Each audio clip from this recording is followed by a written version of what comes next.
An American tourist in Barcelona last year received a $47,000 hospital bill because she made one assumption about her insurance that almost everyone makes. And she had no idea she'd made it until it was too late. Let us start with the foundation, because most people get this completely wrong before they even board the plane. There is a massive difference between travel insurance and local health insurance abroad, and mixing them up could genuinely cost you tens of thousands of dollars. Travel insurance is designed for emergencies and short trips. It is the safety net for a broken leg on a ski slope or an unexpected surgery.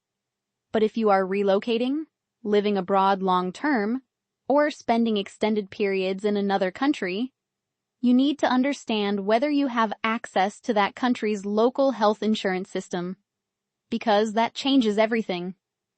Many countries offer public healthcare systems that are available to residents, including foreign nationals, often at little to no direct cost at the point of service.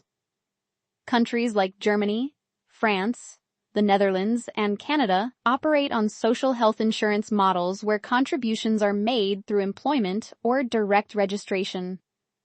If you are working legally in one of these countries, you are likely automatically enrolled or eligible to enroll.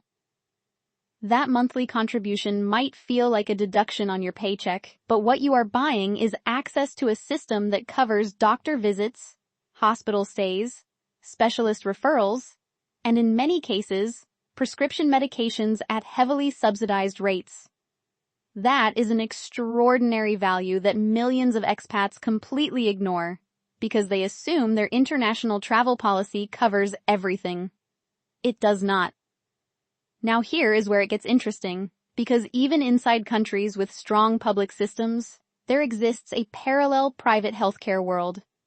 And understanding when to use each one is genuinely a skill.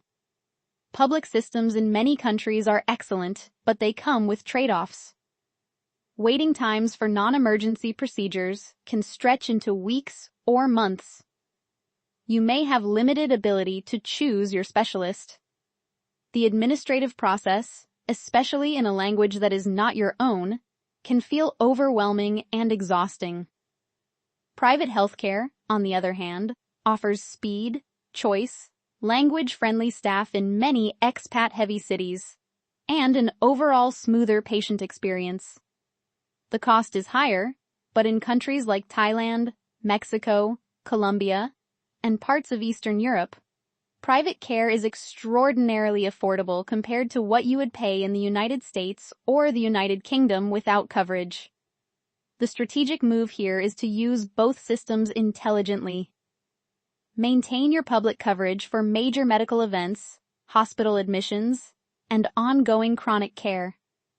Use private clinics for faster diagnostics, specialist opinions, and routine checkups. Some expats also purchase supplemental private insurance on top of their public enrollment, specifically to cover the gaps that public systems leave behind. This layered approach is how experienced international residents protect themselves without overpaying. Now let us talk about prescriptions, because this is a topic that catches people off guard in genuinely dangerous ways. First, know that drug names differ by country. The medication you have been taking for years under one brand name in your home country may be sold under a completely different name abroad. Or it may be regulated differently. Or it may require a local prescription even if you have been on it for a decade. Before you leave, ask your doctor for a letter outlining your diagnosis and the generic name of every medication you rely on. Generic names are universal. Brand names are not. In many countries, pharmacies operate with more autonomy than you might expect.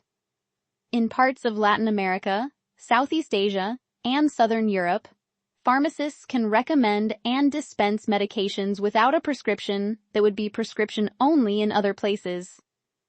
This can work in your favor for minor ailments, but requires caution. Always verify what you are taking, understand the dosage, and be honest with the pharmacist about what you are currently using to avoid dangerous interactions. pricing for medications varies wildly and often shockingly. The same insulin that costs hundreds of dollars per month in the United States might be available for a fraction of that price in Mexico or India. Many people actually travel specifically for this reason. However, importing medications across borders carries its own legal complexities.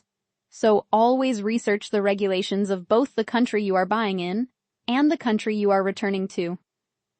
One final layer that most people overlook is building a local healthcare relationship before you actually need it.